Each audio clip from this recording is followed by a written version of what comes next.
Nah, begitu saudara-saudara sekalian, terlepas dari adanya dissenting opinion, putusan yang berlaku mulai hari ini adalah yang tadi dibacakan.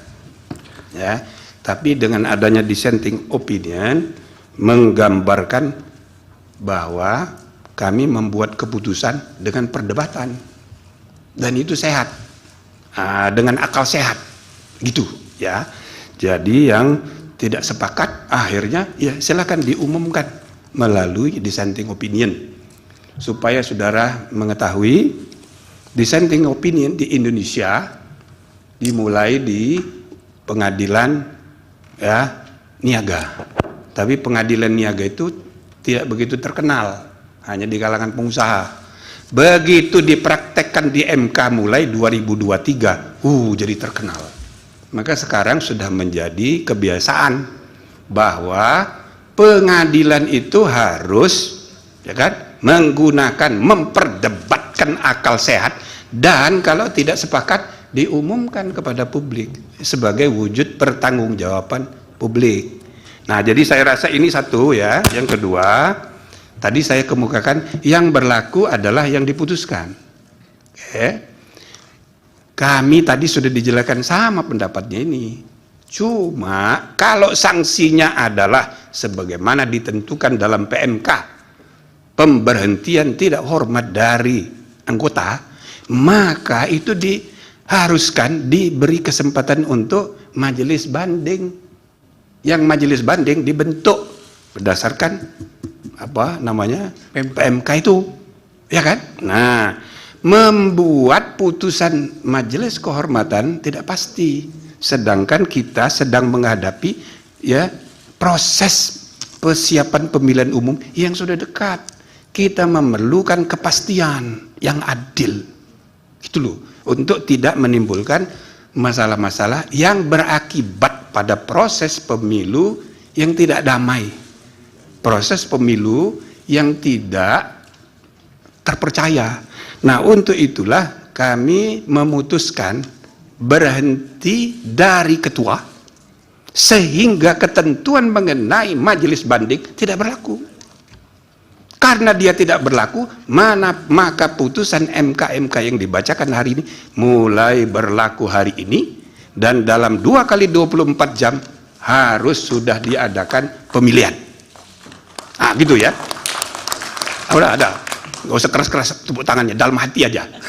Nah, jadi saudara-saudara sekalian, inilah putusan ya, mudah-mudahan ya dilaksanakan, dihormati sebagaimana mestinya, dan tidak ada alasan untuk tidak menghormatinya, karena ini majelis kehormatan yang dibentuk secara resmi berdasarkan undang-undang yang implementasinya diatur dalam PMK.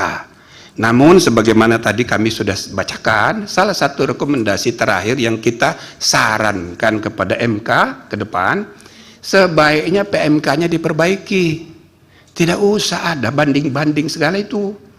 Kalau memang diperlukan, ya diatur di undang-undang supaya tidak jeruk makan jeruk. Prinsipnya jeruk tidak boleh makan jeruk. Gitu. Jadi itu saudara-saudara sekalian, mudah-mudahan sudah cukup ya. Terakhir kami berharap mudah-mudahan ya bisa diterima dan bisa memberi kepastian bahwa aturan main sudah selesai dengan putusan MK, dan kemudian sudah dilaksanakan sebagaimana mestinya oleh penyelenggara pemilu. Meskipun kenapa kami sebut secara khusus permohonan dari BEM, bukan BEM ya, mahasiswa Fakultas Hukum Universitas Unsia, yang mengajukan permohonan judicial review PUU yang sudah diregistrasi nomor 141, dia menguji undang-undang yang sudah mengalami perubahan karena putusan MK, dan itu boleh diuji, dan pemohon itu sudah menguji dan sudah diregistrasi nomornya 141 gitu. Jadi sesudah diregistrasi harus disidang, dan ya pada saat disidang nanti para pemohon boleh menggunakan ketentuan pasal 17 ayat 1 Undang-Undang Pokok Kekuasaan Kehakiman 48 tahun 2009, hak ingkar. Nah, hak ingkar terkait dengan putusan MK ini, di mana hakim terlapor yang sudah diberi sanksi tidak boleh mengikuti penanganan perkara itu. Berarti hakimnya cuma 4, maka ada peluang untuk terjadinya perubahan, tapi bukan oleh MK, melainkan oleh MK sendiri, supaya orang tidak menganggap MK itu Mahkamah Konstitusinya MK, nah, jadi di atas MK. Nah, itu tidak benar juga. Biarlah putusan MK diubah oleh MK sendiri melalui mekanisme yang tersedia.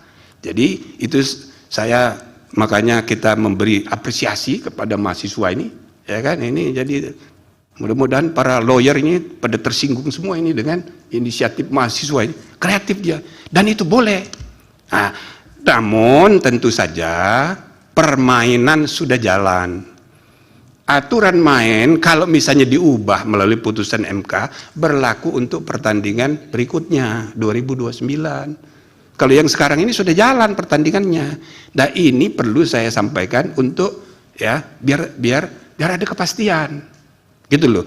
Nah, kalau para pakar analisanya macam-macam kan, tidak apa-apa, cuma untuk menimbulkan kepastian, membimbing bangsa kita gitu ya. Kita harus ada arah yang jelas. Sebab untuk saudara ketahui, kasus perkara ini semua dakdikduk ini, ya betul, semua dakdikduk, semua dari seluruh Indonesia itu nunggu putusan ini, ya kan? Pertama, gara-gara kita buat putusan perkara ini sidangnya terbuka. Kedua, ada permohonan Profesor Denny supaya ada putusan profesi, tapi jawabannya nggak usah pakai profesi, tapi jadwalnya aja kita tanggal 7 mengejar tanggal 8 saat terakhir untuk kemungkinan perubahan capres. Maka terus terang aja ini semua pada nunggu ini. Nah, jadi mudah-mudahan dakdikduk semua ini, semua kelompok ini sedang dakdikduk terjawab dengan putusan MK ini. Ya gitu ya. Nah, mudah-mudahan saudara-saudara putusan ini berterima di masyarakat luas, dan dengan mengucapkan terima kasih atas jasa saudara semua sebagai pelapor, ya, saudara semua ini berjasa. Putusan bersejarah itu hanya mungkin terjadi karena pelapor, penggugat, pemohon, atau ya lawyer. Nah, jadi karena itu saya ucapkan selamat pada saudara-saudara semua. Dengan ini sidang Majelis Kehormatan Mahkamah Konstitusi saya nyatakan ditutup.